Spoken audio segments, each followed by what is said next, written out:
जी नमस्कार, मैं राज बलीगोंड। आप देख रहे हैं जी एवं बक्सर न्यूज बिहार बक्सर जिला। अभी वर्तमान में हमारे पास जो कि समाज जी एवं बक्सर न्यूज में मेरा स्वागत है। आपको भी। यहाँ पर जो कार्यक्रम अभी हुआ, जो ये कार्यक्रम चल रहा है, ये कैसा कार्यक्रम हो रहा है सर? ये कार्यक्रम जो अभी देखे आप समापन की तरफ है, ये गोंडी संस्कृति में इसको कंसोड़ी बोलते हैं। हम लोग हिंदी में इसको गृहवास कहते हैं। अपना घर नया बनाइएगा तो पूजा पाठ करके ही अंदर जाना पड़ता है, तो हिंदू रीति रिवाज से इसको गृहवास बोलेंगे और गोंडी संस्कृति से इसको कंसोड़ी। उसी का कार्यक्रम यहाँ पर चल रहा है और इस कार्यक्रम में हमारे समाज के बहुत सारे लोग दूर दूर से आए हुए हैं। बलिया से चलकर हमारे भूमक, जो हिंदू रीति रिवाज में जिसको पंडित जी बोलते हैं और गोंडी संस्कृति में उनको भूमिका बोलते हैं, तो सुदेश प्रसाद मंडावी जी और झामलाल ओइमा जी और एक हैं तेज बहादुर परस्ते जी, और इस समाज को सहयोग करने वाले, इस संस्कृति को मानने वाले विभिन्न तरह के लोग, जैसे सुभाष गोंड जी पेट्रोल पंप मालिक, और ये एकावना से मामा जी लगते हैं हमारे। इस तरह से बहुत सारे लोग यहाँ पर जुटे हुए हैं। ये कार्यक्रम जो कंसोड़ी है, ये हम लोग के देखने की चीज़ है और मानने की चीज़ है। जो लोग यहाँ पर आ चुका है, ये तो कम से कम इतना जग जाहिर हो गया कि कंसोड़ी शब्द क्या होता है, इस चीज़ को जान गया। इस रिवाज में, इस संस्कार के रिवाज में कहने का मतलब मेरा ये है कि आप लोग कंदसोड़ी बोल रहे हैं, क्या हिंदू रीति रिवाज को साफ छोड़ रहे हैं? जी नहीं, हिंदी रीति रिवाज को हम छोड़ने और पकड़ने की बात नहीं कर रहे हैं, घर वापसी की बात कर रहे हैं। ये हमारा पुराना घर था, ये पहले से ही हमारी संस्कृति जो है ये पुराना है। हम लोग भूल गए थे, तो भूल गए थे।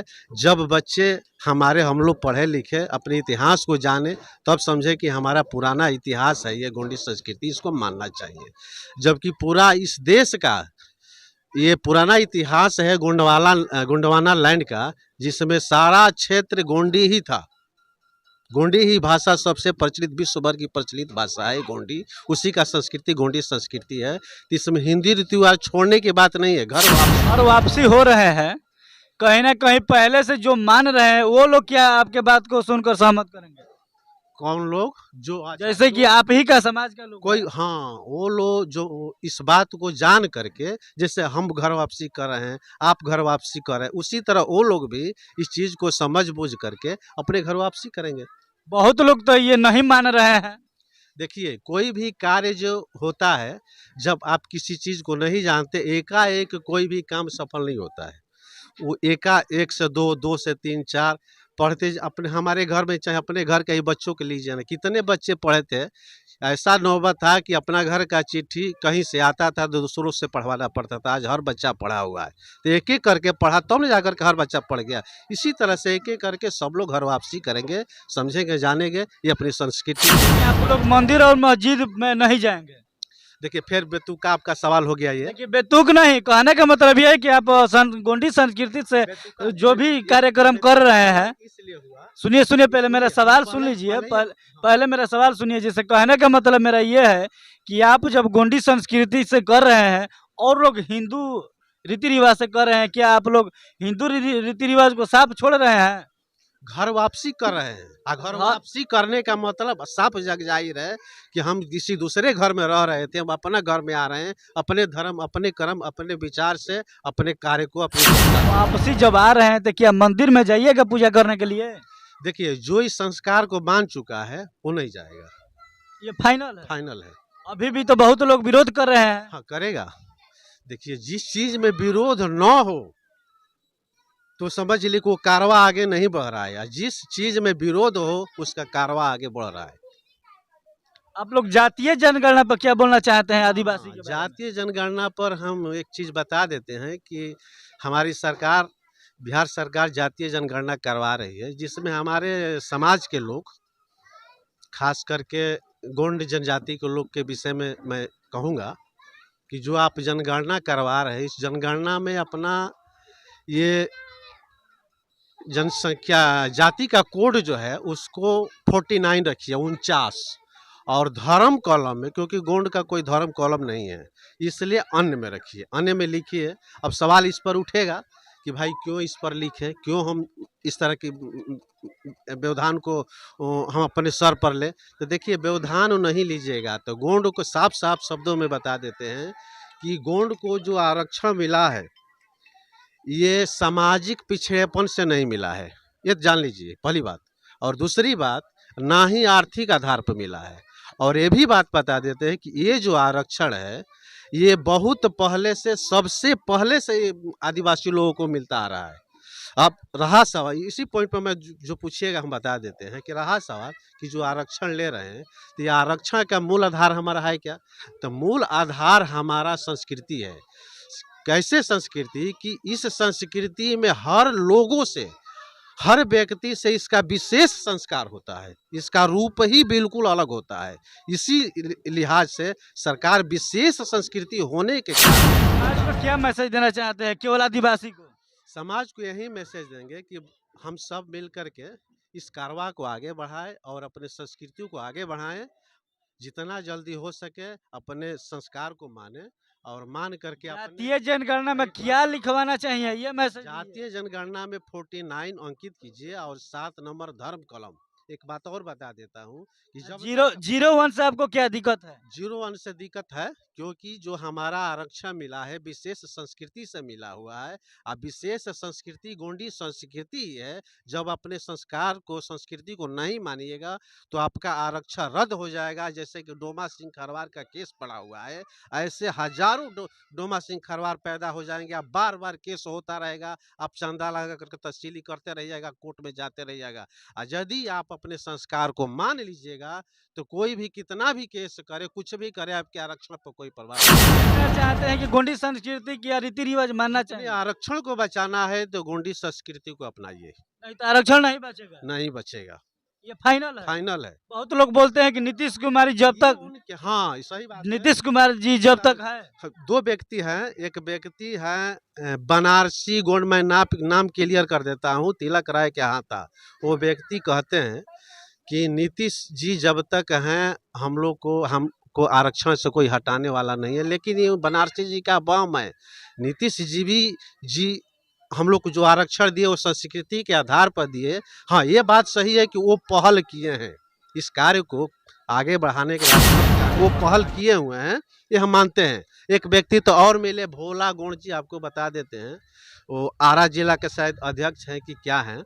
वो कह रहे थे कि हम हिंदू हैं इसीलिए हमको, उनका बात साफ बात कर रहा हूँ, कल परसों की बात है, हमसे फेस टू फेस बात हो रही थी, आधा घंटा 1 घंटा चर्चा हुई। बोले कि हम हिंदू हैं तभी जा कर के हमको आरक्षण मिल रहा है, नहीं तो नहीं मिलता।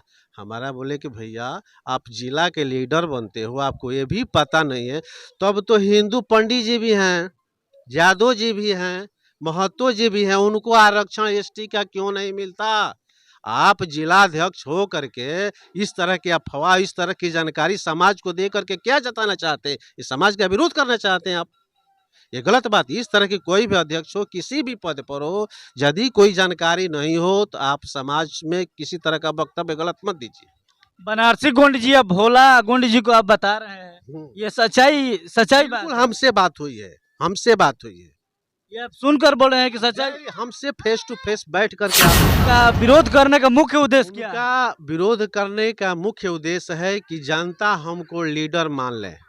भैया, जनता लीडर मानने के लिए हाथों हाथ तैयार है, लेकिन आप में लीडरशिप चलाने के गुण तो होनी चाहिए। कम से कम कागज कलम और किसी समाज में कुछ बोलने का तजुर्बा तो होना चाहिए। जानकारी पहले पढ़िए।